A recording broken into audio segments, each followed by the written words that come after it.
Hello friends, ഒരു പുതിയ വീഡിയോയിലേക്ക് എല്ലാവർക്കും സ്വാഗതം. ഇന്നത്തെ വീഡിയോ വളരെ പെട്ടെന്ന് തയ്യാറാക്കാൻ പറ്റുന്ന ഒരു ഡയബറ്റിക് ഫ്രണ്ട്ലി ആയിട്ടുള്ള ജ്യൂസിൻ്റെ റെസിപ്പിയാണ്.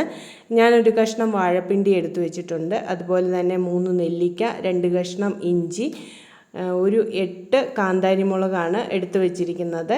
ഈ വാഴപ്പിണ്ടി നന്നായിട്ട് ഒന്ന് കഴുകി വൃത്തിയാക്കി ചെറുതായിട്ട് കൊത്തി അരിഞ്ഞു വരാം. അങ്ങനെ കൊത്തി അരിഞ്ഞതിലേക്ക് കുറച്ച് മഞ്ഞൾപ്പൊടിയും ഇട്ട് അത് മൂടത്തക്കവണ്ണം വെള്ളവും ഒഴിച്ച് നമുക്കൊന്ന് വേവിക്കാൻ വെക്കാം. അടച്ചു വെച്ച് തന്നെ വേവിച്ചെടുക്കാം. വാഴപ്പിണ്ടി പെട്ടെന്ന് വെന്ത് കിട്ടുന്ന ഒന്ന് തന്നെയാണ് കേട്ടോ.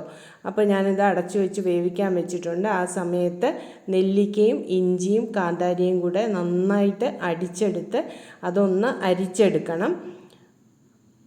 ഈ സമയത്ത് ഞാൻ അടപ്പ് തുറന്ന് നോക്കിയപ്പോൾ വാഴപ്പിണ്ടിയൊക്കെ നന്നായിട്ട് വെന്തിട്ടുണ്ട്. ഞാൻ തീ ഓഫ് ചെയ്ത് കൊടുത്തിട്ടുണ്ട്. ഇത് തണുത്തതിന് ശേഷം ഇതും ഒന്ന് അരച്ചെടുക്കണം. ആ നെല്ലിക്ക അരിച്ചെടുത്തതാണിത്. വാഴപ്പിണ്ടിയും തണുത്തതിന് ശേഷം നന്നായിട്ട് അരച്ചെടുത്തിട്ടുണ്ട്.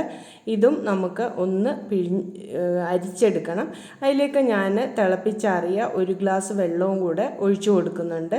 അപ്പോൾ അതിൻ്റെ ജ്യൂസ് മുഴുവൻ നന്നായിട്ട് കിട്ടും.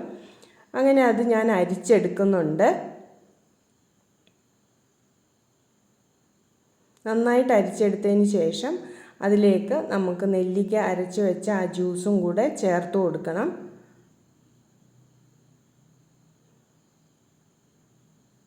മഞ്ഞളിൻ്റെ ചുവയൊന്നും ഉണ്ടാവില്ല, പക്ഷെ നല്ല ടേസ്റ്റുമാണ്. അതുപോലെ നല്ലൊരു കളർ കിട്ടുമല്ലോ മഞ്ഞൾ ചേർത്ത് കഴിഞ്ഞാൽ, അല്ലെ വെളുത്തിരിക്കും. ഇപ്പം ഞാൻ ആ നെല്ലിക്കയുടെ ജ്യൂസും കൂടെ അതിനൊപ്പം ചേർത്തിട്ടുണ്ട്. നെല്ലിക്കയും ഇഞ്ചിയും കാന്താരിയും അരച്ചത്.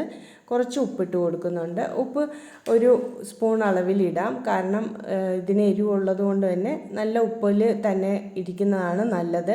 ഉപ്പ് കൂടുതലിട്ട് കഴിഞ്ഞാൽ നമുക്ക് വേറെ നമ്മൾ കെമിക്കൽസ് ഒന്നും ചേർക്കുന്നില്ല. 2 ദിവസം ഫ്രിഡ്ജിലിരുന്നാലും ചീത്തയാവില്ല.